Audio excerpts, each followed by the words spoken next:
Le concept de race dans l'évolution de l'humanité est basé sur le principe de l'évolution des corps physiques pour atteindre un taux vibratoire supérieur. Au cours de l'involution, les races étaient physiques, correspondant aux différents corps nécessaires à l'âme en descente sur Terre. Mais dans l'évolution future, le concept de race évoluera pour se focaliser sur la conscience mentale des êtres humains. La sixième race, universelle et indépendante de la pigmentation physique, sera caractérisée par la capacité des individus à vivre leur conscience au niveau du double éthérique. Ces êtres conserveront leur corps matériel jusqu'à la fin de leur cycle, mais la septième et dernière race sera dépourvue de corps matériel. La cinquième race a été celle où l'homme a développé une conscience mentale rationnelle et une prise de conscience de l'ego, tandis que les Atlantes de la quatrième race avaient une conscience astrale plus évoluée. Dans cette discussion, il est évoqué une lutte pour la conscience humaine qui a eu lieu au fil de l'évolution de l'humanité. L'intervenant explique que lors de la troisième race racine, les hommes étaient peu conscients des dangers extérieurs et n'avaient pas de système de défense. Ils ont finalement dû s'éloigner de la Terre pour poursuivre leur évolution. Les Atlantes, quant à eux, ont réussi à travailler avec la nature et à dompter les forces cosmiques. Il est également mentionné que la coupure entre le cosmos et la Terre a été faite au niveau des Atlantes. Adam et Ève font partie de la culture atlantéenne. La troisième race racine correspond à la Lémurie, une race éthérique, alors que les Atlantes avaient un corps très physicalisé et un corps astral développé. Les Atlantes pouvaient communiquer télépathiquement avec les forces élémentales. Cependant, ils étaient à la fois une race supérieure et une race inférieure. Ils ont finalement été détruits, en partie à cause de leur manque de conscience mentale égoïque. La cinquième race racine, dont nous faisons partie, a développé une conscience plus aiguisée de la Terre et un corps mental plus développé. Cependant, la symbologie religieuse a également entravé la capacité de l'individu à se comprendre lui-même. Ainsi, la cinquième race racine a souffert des religions mais en a aussi bénéficié. Finalement, à la fin de l'évolution de cette race, des notions plus pragmatiques de la réalité matérielle ont émergé avec la science, mais les notions occultes de l'invisible ont été perdues, rendant l'humanité extrêmement égocentrique.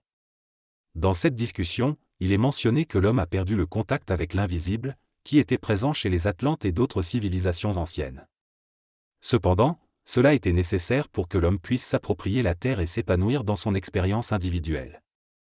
Il est expliqué que l'évolution de l'homme se fait par l'acquisition de différents corps, le corps éthérique des Lémuriens, le corps astral des Atlantes et le corps mental inférieur de la cinquième race racine. L'homme de la sixième race racine sera donc complet, avec tous ses principes inférieurs, mais devra continuer à vivre avec son corps matériel pendant un certain nombre d'années. Lorsque l'homme retournera à la source, il ne pourra pas retrouver la même conscience éthérique que les Lémuriens, mais aura une conscience éthérique qui sera le résultat du développement de tous ses principes inférieurs. Cette évolution le préparera à la possibilité de vivre sur Jupiter, une planète où l'énergie est si élevée que la respiration n'est pas possible. Sur Jupiter, l'homme aura un corps éthérique qui ne respire pas, qui est totalement affranchi de la gravité et qui peut se matérialiser à volonté. Ce sera le véhicule parfait pour l'homme dans cette évolution jupitérienne, qui sera considérée comme l'apothéose de son évolution. Cependant, la fin de l'évolution de la conscience humaine se fera sur Terre, dans un corps matériel. L'homme commencera à prendre conscience de la dislocation de son corps matériel au fur et à mesure qu'il commencera à sortir de celui-ci en éthérique. Cela deviendra une seconde nature, mais pour cela, il devra avoir une conscience élevée en vibration, libérée de l'égoïsme et capable de reconnaître que toute forme d'intelligence vient d'ailleurs. Concernant la durée des races, la sixième race racine durera environ 2500 ans, mais les races futures seront moins durables. Au cours de l'évolution, les âmes avaient du mal à se fixer dans le corps matériel, ce qui entraînait une forte mortalité chez les Atlantes. Cependant, au fil du temps, les âmes se sont progressivement adaptées et ont pu se fixer plus facilement. Cela a conduit à une diminution des phénomènes comme les poltergestes et les âmes perdues entre l'astral et le plan matériel. Le tunnel dont il est question est en réalité un corridor de temps, une dimension de transport entre les plans invisibles et le matériel. Le temps est perçu comme un passage d'une dimension à une autre dans ces plans invisibles. Dans notre dimension, le temps est vécu psychologiquement, mais dans les autres dimensions, il n'existe pas de la même manière. Le temps que nous vivons psychologiquement est lié à notre état mental et à notre connexion avec notre source. C'est l'absence de puissance mentale et de volonté créatrice qui crée cette difficulté à vivre le temps. Dans la sixième race, les êtres seront capables de se déplacer à travers leur corps éthérique et d'utiliser leur mental pour créer, mais d'une manière différente de la pensée humaine actuelle. La pensée humaine sur Terre est réfléchie et crée l'impression d'avoir un ego, mais cela limite l'accès à l'essence même de l'être. La pensée et la conscience humaine sont en constante évolution, et il est impossible de prédire comment l'homme de la sixième race pensera. Selon l'auteur, à mesure que la conscience se greffe à l'infini, à sa source ou à son double, elle cesse d'être humaine et devient transhumaine, passant ainsi dans un autre temps. Cependant, la faculté de penser de l'homme l'empêche d'entrer dans un temps morontiel et de percevoir l'invisible. La pensée humaine fait partie de l'illusion égoïque centrale de l'homme et l'empêche de pénétrer dans les mondes supérieurs. L'homme ne peut pas connaître l'immortalité car il ne passe pas du plan matériel au plan éthéré et ne retourne pas à l'astral pour revenir en incarnation. L'homme a du mal à reconnaître son intelligence en raison des normes de la société qui l'empêchent de se présenter comme un être total et intégral. La pensée empêche l'homme de voyager et de se projeter dans l'espace, mais si l'homme utilisait sa pensée de manière intégrale, il serait en mesure de créer une aura éthérique et se projeter dans n'importe quel domaine connu ou inconnu. La pensée est à la fois un moyen d'information et de désinformation. L'homme est constamment informé et désinformé, et il a développé la science pour corriger le côté arbitraire de sa pensée, mais en contrepartie, il s'empêche de se libérer de son âme pour entrer dans son esprit. La science est la concrétisation de la matérialisation de la pensée, par laquelle l'âme de l'homme s'identifie à elle-même. Ainsi, c'est à travers la pensée que l'homme se tue. La pensée est la cause de la mort de l'homme, car elle l'empêche d'accéder à l'immortalité. La pensée est une énergie régie par les forces obscures qui utilisent cette énergie pour asservir l'homme en lui donnant une conscience égoïque. Cela crée une coupure entre lui et sa source, et l'empêche de conserver sa conscience après la mort de son corps matériel. La pensée nous instruit constamment d'énergies karmiques qui nous font mourir et revenir sans cesse. Mais un jour, l'homme conscient devra cesser ce mouvement et atteindre une certaine conscience pour pouvoir évoluer. Peu importe ce qui se passe dans le monde, cela n'a pas d'importance pour l'évolution de l'homme conscient.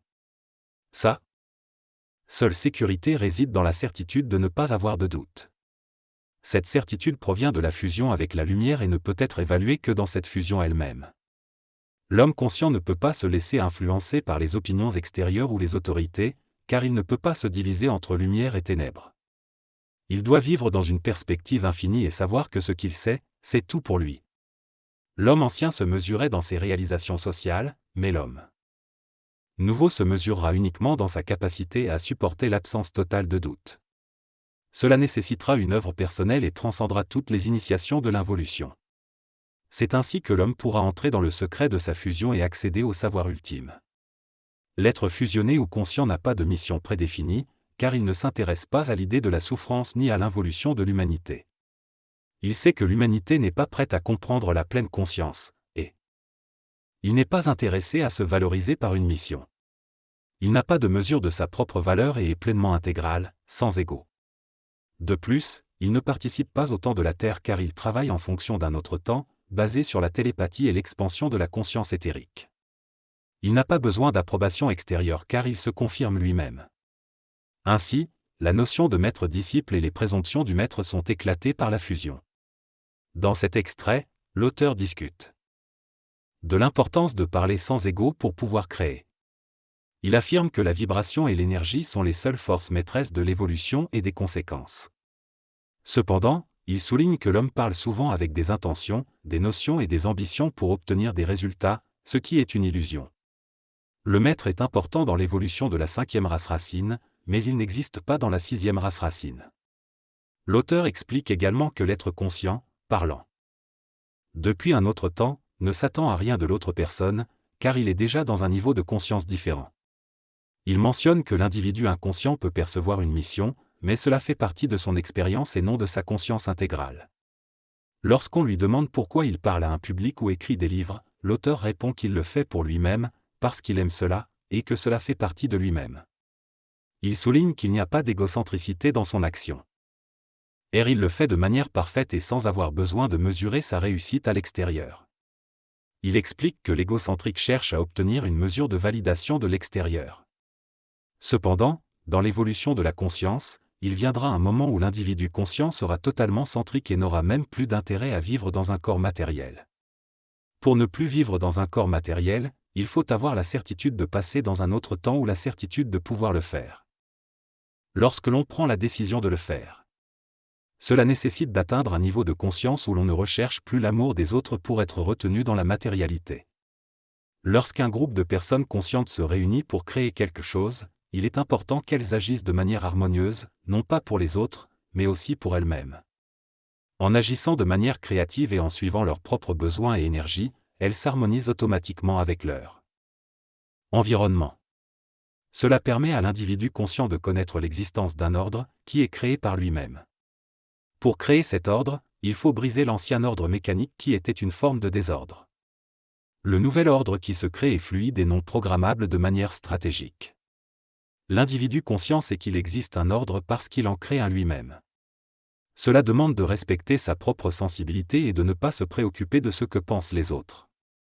L'individu conscient crée son propre ordre et ne suit pas un agenda mécanique. Lorsque l'individu conscient partage son ordre avec d'autres, il n'y a pas de dépendance à une symbole ou une idéologie particulière. Il y a une interdépendance créative entre les individus conscients. Dans cette interview, les interlocuteurs discutent de l'interdépendance créatrice et de son contraire, l'attente, qui est considérée comme une forme de domination. Ils expliquent que l'interdépendance créatrice est un lien entre plusieurs individus qui leur permet de vibrer ensemble et de créer ensemble, sans fin. En revanche, l'attente crée une répulsion et une domination, ce qui peut générer des déceptions.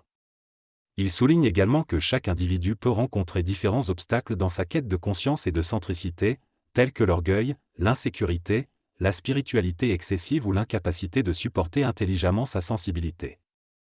Il conclut en affirmant que l'être centrique peut être solitaire dans sa conscience, mais pas isolé, car il est toujours en communication et en harmonie vibratoire avec d'autres êtres. La délicatesse, la fragilité et la cristallinité deviennent pour certaines personnes un défaut car elles ne sont pas capables de supporter leur grande sensibilité. Chaque être humain a un obstacle différent, comme la peur de faire des erreurs ou la volonté de toujours être parfait. Le dénominateur commun de tous ces obstacles est l'insécurité, qui est présente chez les hommes égoïques et inconscients. La conscience supramentale et l'évolution de l'humanité se manifestent par la destruction de cette insécurité. Certains hommes vivent cette destruction de manière instantanée, tandis que d'autres la vivent à travers l'instruction et la science. Cependant, il ne suffit pas de seulement étudier ou lire, il faut aussi appliquer ces connaissances dans la vie quotidienne pour grandir et évoluer. La mémoire mécanique peut être perdue par l'homme conscient, ce qui peut causer de l'inquiétude à l'ego, car il perd son illusion d'intelligence basée sur sa mémoire. Cependant, lorsque l'homme a besoin de sa mémoire, elle sera grande, créative et expansive. En passant de l'involution à l'évolution, l'homme perdra une partie de sa mémoire mécanique, mais il sera intelligent d'une manière différente.